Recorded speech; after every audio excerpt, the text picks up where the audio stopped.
Hai semuanya, gimana kabar kalian? Semoga selalu dalam keadaan baik. Jadi welcome back teman-teman di segmen analisa pagi, dan seperti biasa di video kali ini kita akan update untuk news dan juga pergerakan dari market, khususnya market Bitcoin.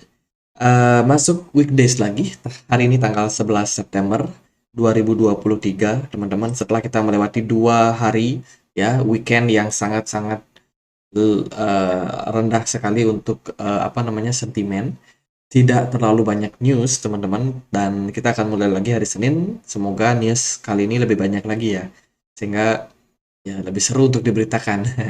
Jadi teman-teman, hari ini sentimen datang dari makroekonomi ya, dari market ekonominya itu dari speech Bank of England, atau ya ini sentimen dari Inggris teman-teman. Akan ada member mereka yaitu Pills yang akan speak untuk hari ini jam 3 sore. Kemudian juga akan ada data soal pinjaman new loans untuk China. Itu aja, hari Senin biasanya memang belum terlalu banyak news. Hari Selasa biasanya baru lebih banyak lagi.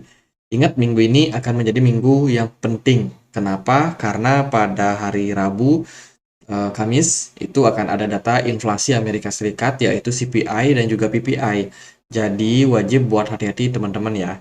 Minggu ini mungkin akan ada volatilitas yang lebih bergejolak terhadap market.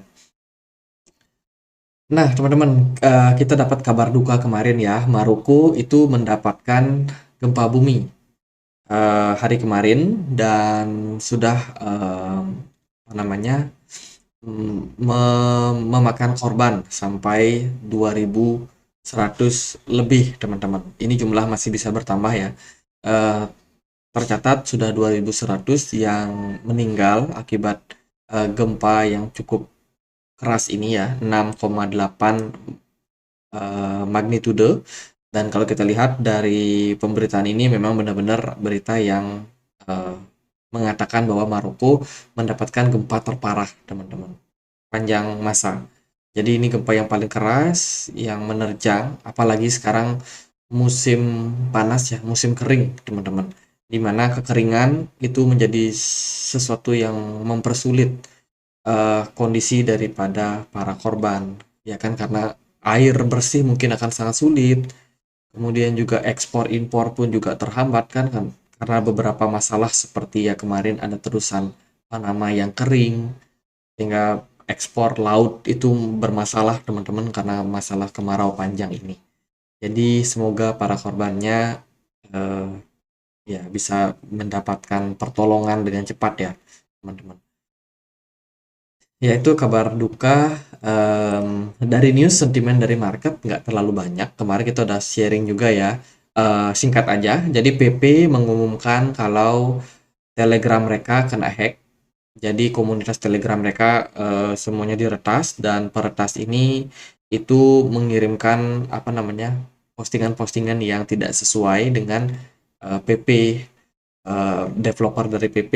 Kemudian juga berita adanya rumor FTX bakalan melakukan sell off, melikuidasi asetnya pada 13 September. Ini merebak di market, tapi sampai hari ini aku belum dapat berita konfirmasinya. Apakah benar FTX akan melakukan penjualan, teman-teman? Jadi ini berita rumor, belum terverifikasi ya. Kalaupun mereka akan melakukan likuidasi, ya tinggal 2 hari lagi, teman-teman. Besok tanggal 12, lagi 2 hari lagi udah tanggal 13. Jadi ya hati-hati aja lah buat teman-teman. Kemudian berita yang lain, ada berita bohong juga nih. BlackRock akan membeli Voyager. Ini Voyager ini adalah sebuah DEX yang memang sudah bangkrut ya. Platform DeFi yang udah bangkrut. eh, Sempat diperebutkan nih untuk beberapa perusahaan besar seperti Binance, dirumorkan juga mau mengakuisisi, tapi nggak dibolehin ya, teman-teman. Dan sekarang beritanya BlackRock. Ya, ini berita bohong lah, tidak terkonfirmasi. Kemudian ada FTX yang kemarin itu mengajukan gugatan pemulihan terhadap Layer Zero. Termasuk bahwa Layer Zero menerima 21 juta dari FTX, dan salah satu pendiri dari Ari Litan dan juga perusahaan penerima itu sampai 19,5 juta US dollar ya. Berdasarkan Undang-Undang Kebangkrutan, perusahaan dapat mengajukan permohonan pengembalian dana yang dibayarkan dalam 90 hari sebelum pengajuan permohonan pilot untuk realokasi dengan jangka waktu 90 hari dari perdagangan hingga 1 tahun jika kreditnya adalah orang dalam. Jadi ada berita pemulihan dana daripada FTX. FTX lagi coba mengumpulkan dana, teman-teman, karena mereka pernah invest di beberapa project gitu. Terus juga kemarin ada akun Vitalik Buterin yang dihack ya, memposting tautan phishing. Hati-hati buat teman-teman. Ini ada akun-akun yang aneh-aneh, teman-teman. Ya, itu beberapa kabar sangat-sangat minim ya, teman-teman, sentimen dari market. Kita akan lihat dulu nih gimana kondisi daripada Fed Rate Monitor Tools. Mungkin teman-teman ada yang nggak nonton video kemarin. Jadi guys, event penting itu akan ada minggu depan ya, September 2021, tanggal 22 September tanggal 21. Nah, itu teman-teman, itu akan penting, yaitu ada FOMC meeting, keputusan The Fed apakah naikin suku bunga atau enggak. Sementara kalau kita lihat dari forecastnya, 92% konsensus percaya bahwa Fed bakalan pause, mempertahankan suku bunganya di 5,5%, teman-teman, untuk suku bunga yang saat ini. Aku sendiri dapat beberapa news juga ya. Ada news dari krisis real estate, terutama di negara bagian San Francisco, Amerika Serikat. Ini adalah krisis yang makin parah, teman-teman. Terutama di bidang real estate atau bidang properti. 1 tahun yang lalu, mereka cuma punya pertumbuhan sampai 5% aja dari seluruh rumah di San Francisco yang berhasil terjual. Tapi itu pun dalam kondisi cut loss atau rugi ya. Jadi penjual rumahnya misalkan bangun rumah 1 miliar, jualnya cuma berhasil 800 juta. Jadi cut loss, teman-teman. Saat ini 12,3% seluruh rumah yang dijual di San Francisco mengalami kerugian. Jauh di bawah rata-rata nasional sebesar 3%. Jadi benar-benar penjualan rumah saat ini lagi sulit-sulitnya. Faktornya tentu saja adalah suku bunga yang terus dinaikkan. Otomatis harga rumah akan naik. Harga orang ngambil KPR pun juga naik, cicilannya naik lah guys. Nah, dari data ini menunjukkan juga bahwa rumah yang dijual itu kebanyakan adalah rumah baru. Jadi rumah-rumah lama itu nggak laku guys. Rumah-rumah yang baru dibikin oleh developer, ya laris, gampang larisnya. Tapi itu pun juga harga jualnya nggak terlalu tinggi. Jadi developer sendiri dapat margin yang tipis dari penjualan rumah tersebut. Dan ini sangat-sangat berpotensi menyebabkan krisis ke depannya. Jadi hati-hati sama data-data seperti ini. Krisis ekonomi masih berpeluang terjadi ke depannya. Makanya The Fed itu harus sangat-sangat hati-hati dalam mengambil kebijakan suku bunga mereka.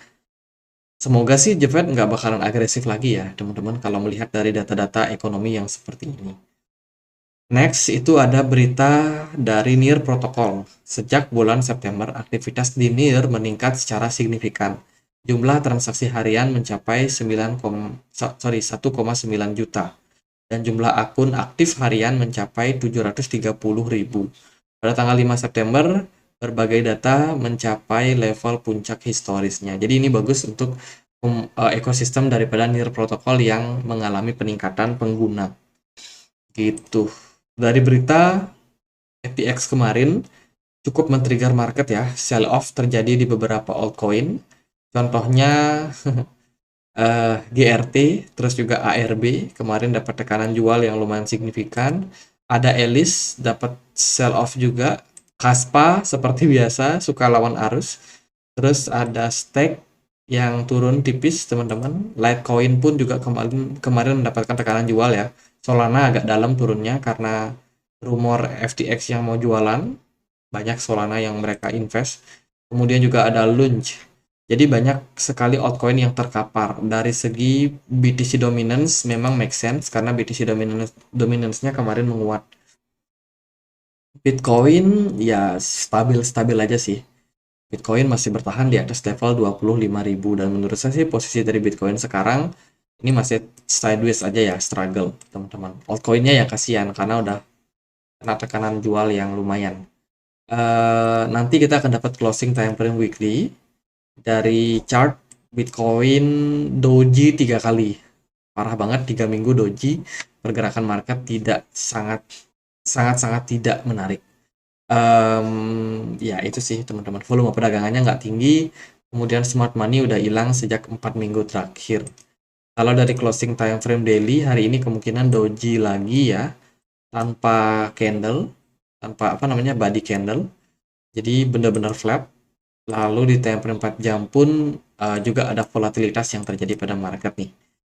Tadi pagi ada semacam dump gitu terhadap Bitcoin, turun sampai 25.600. At the end dia langsung kembali recover, dan so far pergerakannya cenderung stabil aja untuk saat ini. Jadi ya oke lah teman-teman. Kalau kita lihat dari pergerakan Bitcoin, so far sih sideways aja ya. Belum terlalu gimana-gimana. Jadi kita lihatlah hari ini gimana, apakah bakal naik atau turun. Resistance minor tidak terlalu kuat ya, itu ada di kisaran 26.100, dan supportnya ada di kisaran 25.600. Jadi kisaran level tersebut adalah support resistance jangka pendek untuk Bitcoin. Jadi gitu aja pembahasan kali ini teman-teman. Untuk update news, kalau ada kita akan posting segera di komunitas Telegram. Buat teman-teman yang mungkin punya Telegram yang mau dapat update informasi terbaru, silakan untuk join. Untuk linknya temukan di kolom deskripsi. Itu aja. Semoga bisa bermanfaat teman-teman. Selamat hari Senin. Akhir kata saya Andre, makasih.